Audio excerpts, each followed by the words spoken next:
si on m'aurait dit un jour dans ma vie que j'allais dormir dans une gare à New York.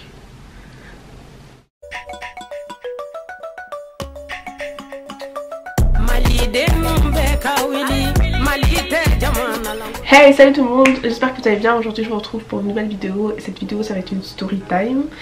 Comme j'avais dit dans mes vlogs, il est temps de vous raconter pourquoi tout ce qui m'est arrivé aux États-Unis, pourquoi je parlais pas forcément dans mes vlogs États-Unis, etc. Donc avant toute chose, si vous aimez pas trop les vidéos blabla, ce que je peux comprendre totalement, je vous invite à quitter la vidéo parce que ça va pas vous intéresser. Et puis pour les autres, prenez place. Donc avant toute chose, je considère dans la vie que je suis une fille très chanceuse. Dans le sens où j'ai une famille, j'ai des amis, je voyage, j'ai un passeport qui me permet de voyager parce que c'est pas déjà tout le monde. Enfin voilà, je me sens relativement chanceuse dans la vie, Amine. Mais faut savoir que quand il m'arrive des choses,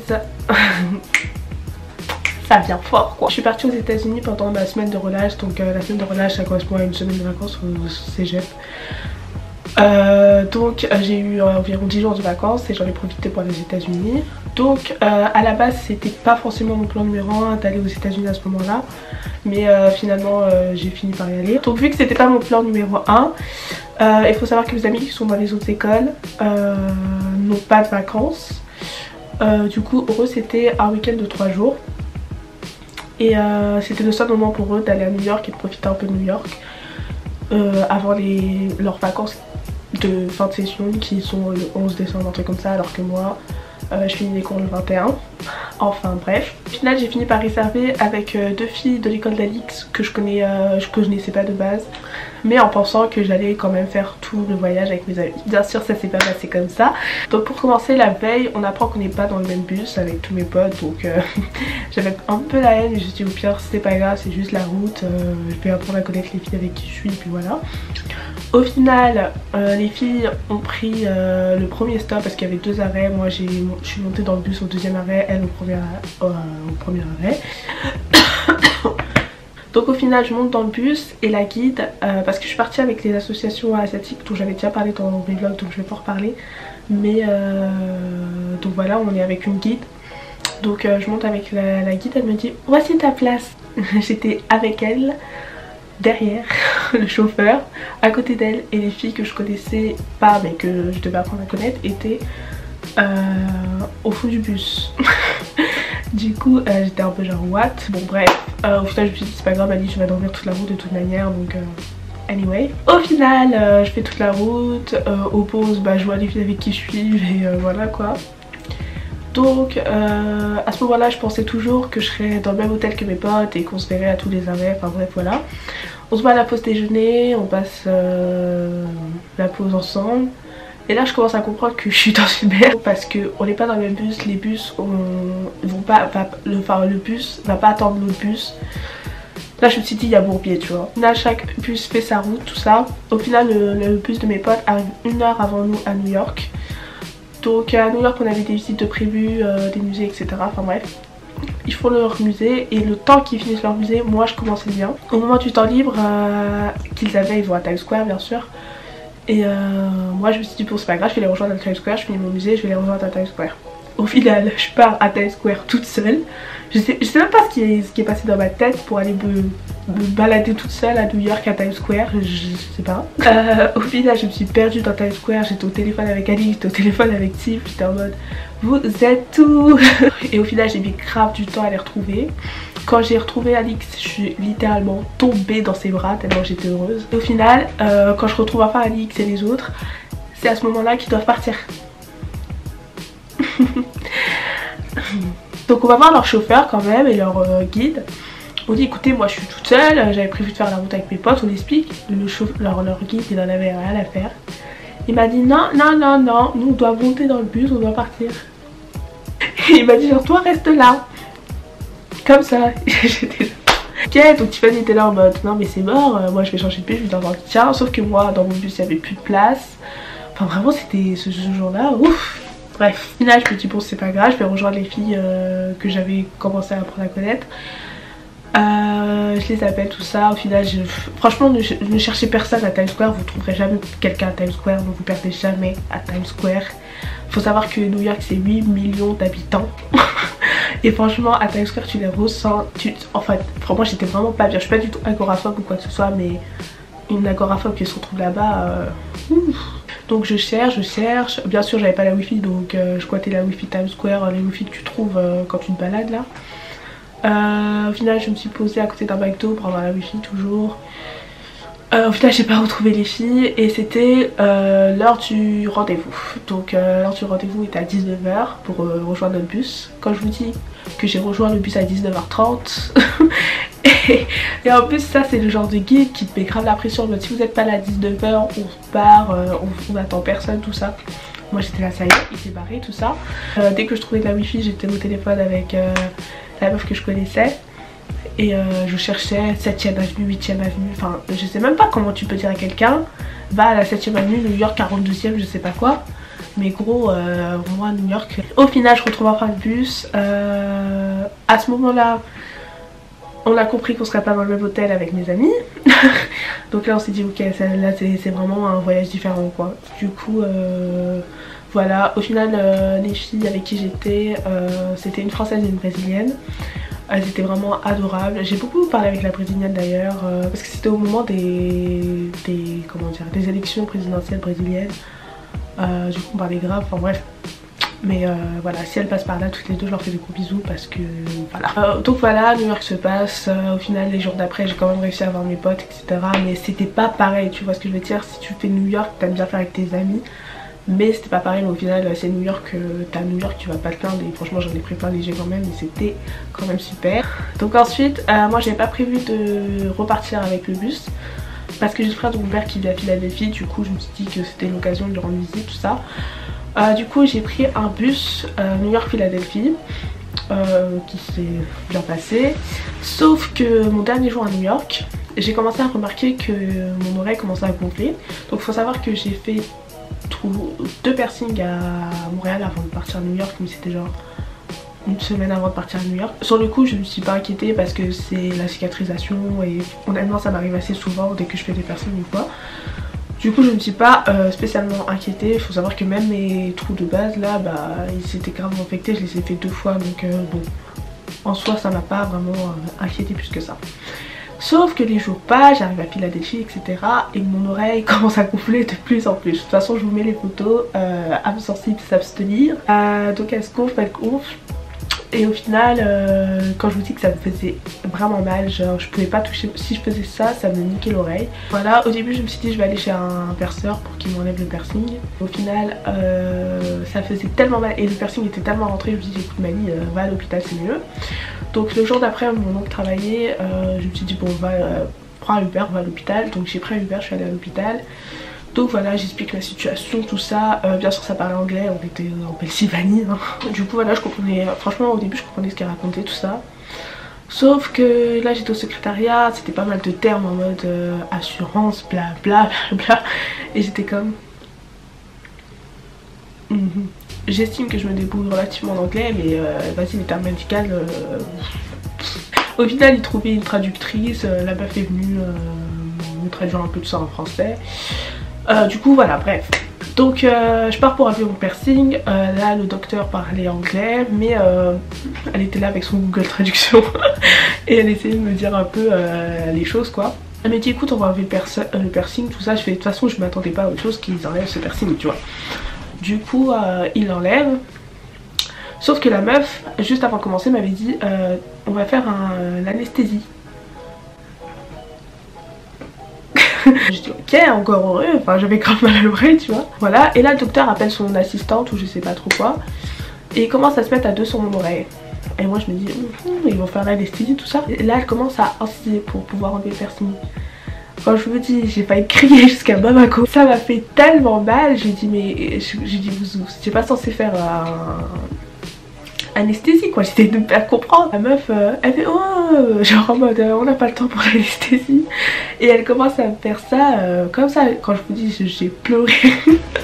J'étais là, franchement ça m'a niqué. Au final ils ont enlevé le piercing, ils m'ont même redonné le bijou là, je sais même pas où il est, mais bref. Elle m'a dit ok c'est fini, ça va aller, tout ça. J'avais un gros bandage blanc là, enfin bref, ignoble. C'est sur mon autre oreille, genre là j'ai déjà 2 personnes, vous les voyez souvent je pense. Mais c'était son nom de travail, je vous mettrai une photo de toute façon du piercing si c'est quelque chose ou quoi. Enfin bref. Donc voilà, au final je sors de l'hôpital. Je passe par le secrétariat. Et là bien sûr vient le moment de payer parce que je suis pas américaine, j'ai pas l'assurance américaine. Et j'ai pas d'accord non plus France-Amérique parce que pour autant j'en ai France-Canada mais pas en Amérique. De toute façon je savais que j'allais ralasse parce que bon voilà quoi. La meuf me dit 175 $. Et le pire c'est que j'ai fait tellement une tête comme ça. Elle a cru que j'avais pas compris, du coup elle est allée chercher sa traductrice, sauf que j'avais déjà très bien compris. Et du coup elle revient avec sa traductrice et sa traductrice me dit 175 $. Et là j'étais là genre... Quand je vous dis que j'ai eu plus mal quand j'ai payé que quand je suis rentrée dans l'hôpital. Bref, en tout cas voilà, c'est la santé qui prime, mais ça fait mal quand même. Enfin bref, l'épisode hôpital étant fini, mon séjour se passe relativement bien. J'ai eu la chance de visiter Washington. Washington qui est une super ville honnêtement, je pense que c'est la ville que j'ai préférée aux États-Unis, même au-dessus de New York. Je trouve qu'il y a vraiment une bonne vibes, je sais pas. Voilà. Là vient le moment de rentrer à Montréal, mes vacances étant finies, tout ça. Donc pour rentrer à Montréal, il fallait que je fasse Philadelphie, New York et New York, Montréal. Ce qui prenait relativement du temps, je crois que c'était 10 heures en tout, 10 heures de route en tout. Je prends le premier bus relativement facilement, même si au début c'était pas dit que je rentre dans le premier bus, mais au final mon oncle a un peu gueulé en disant que je devais rentrer dans le premier bus pour avoir l'autre bus. Je fais la route tranquillement, tout ça. Au final j'arrive à New York à 21 h et j'avais mon autre bus à 23 h 45, presque minuit. Alors on attend, au final j'attends jusqu'à 1 h du matin.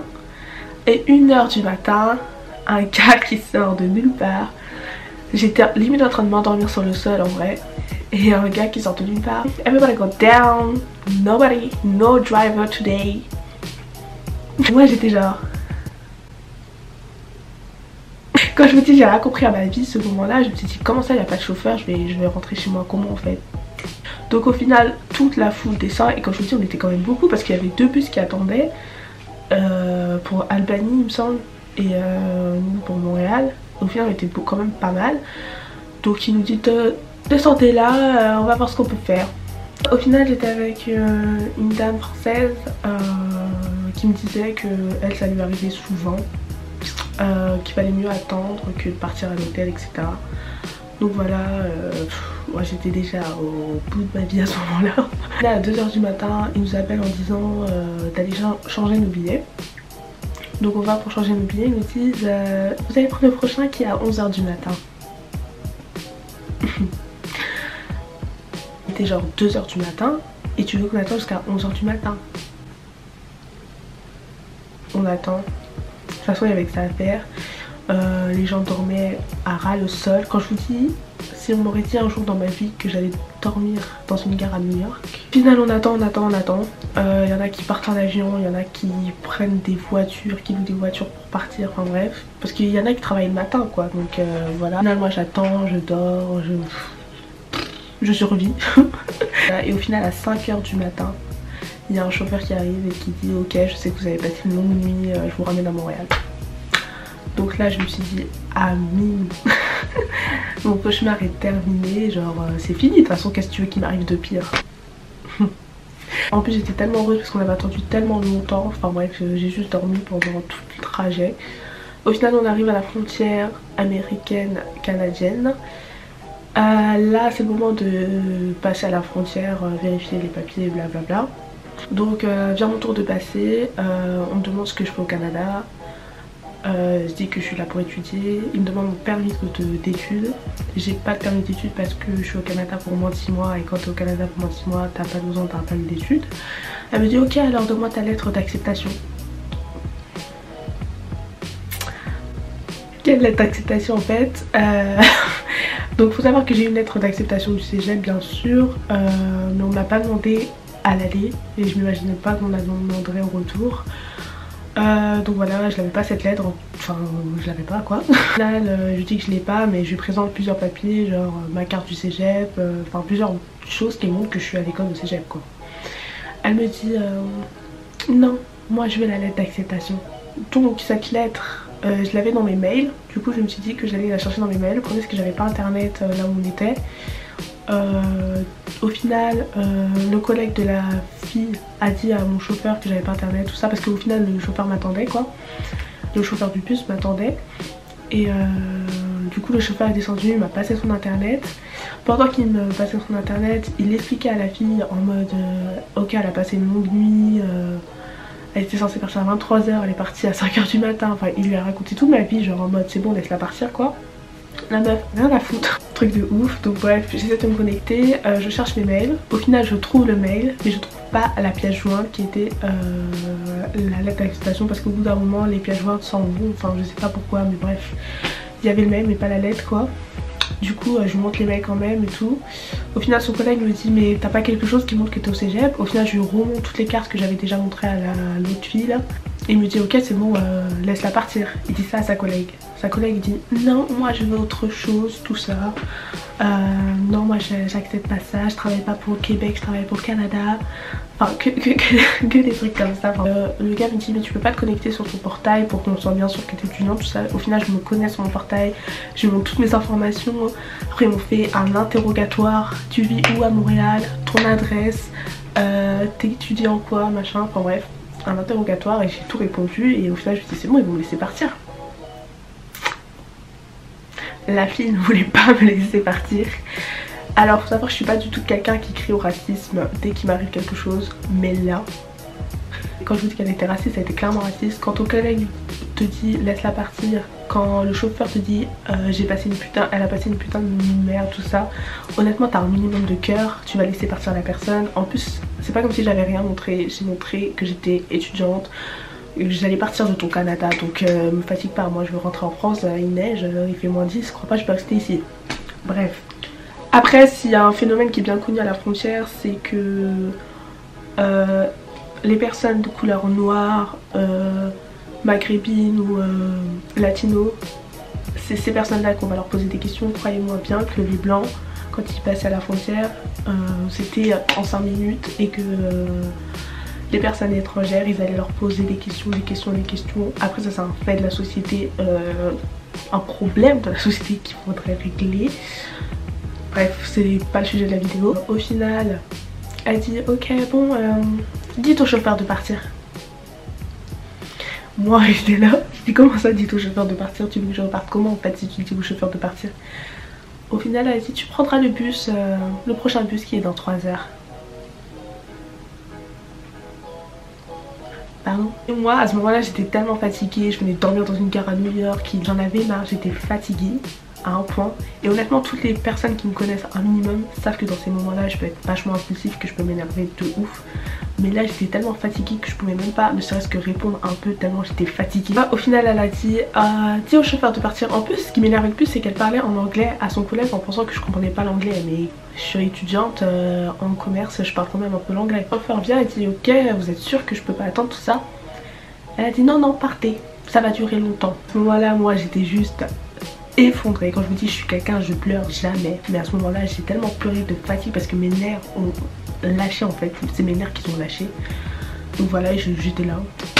Il m'emmène dans une pièce pour faire un papier ou je sais pas quoi, dans une pièce où il y a plusieurs bureaux, tout ça. Au final c'est même pas elle qui va faire le papier, c'est un autre gars. Donc j'attends, j'étais livide, j'étais comme ça. Et j'attendais. On m'appelle, on me repose les mêmes questions, qu'est-ce que tu fais au Canada, tout ça. Je répondais par des mots tellement j'étais fatiguée, j'étais genre école. Je fais ok c'est bon, tiens ton papier, voilà quoi. Et il me dit ok tu repars comment? Je dis bah bus. Je dis l'autre bus. Je dis parti. Quand je dis j'étais tellement fatiguée, c'est réel. Et là il me dit, il se retourne vers sa collègue et il dit mais pourquoi elle a pas dit au chauffeur d'attendre? Il me dit mais c'était rapide, je comprends pas pourquoi elle a pas dit, parce que je vous dis ça a duré 15 minutes. Et au final j'ai même pas attendu 3 heures à la frontière mais 4 heures que le prochain bus arrive. En rentrant dans la salle d'attente, mon sac se renverse et il se casse. C'était un sac de course quoi, carton quoi, mais le sac se casse. J'étais déjà fatiguée.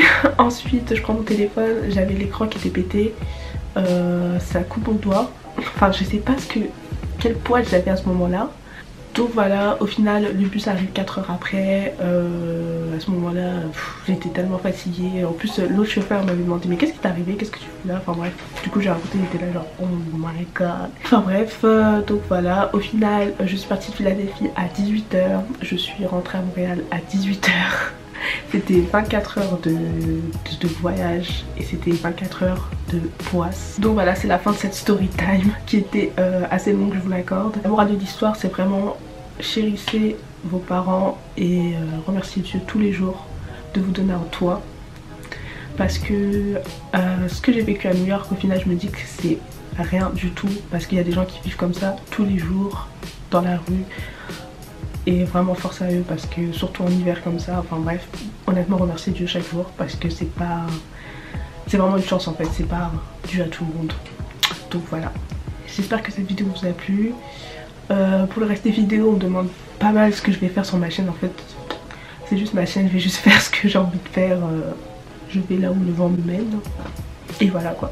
À part ça, je vous dis à plus pour un prochain vlog ou une prochaine vidéo et je vous fais de gros bisous.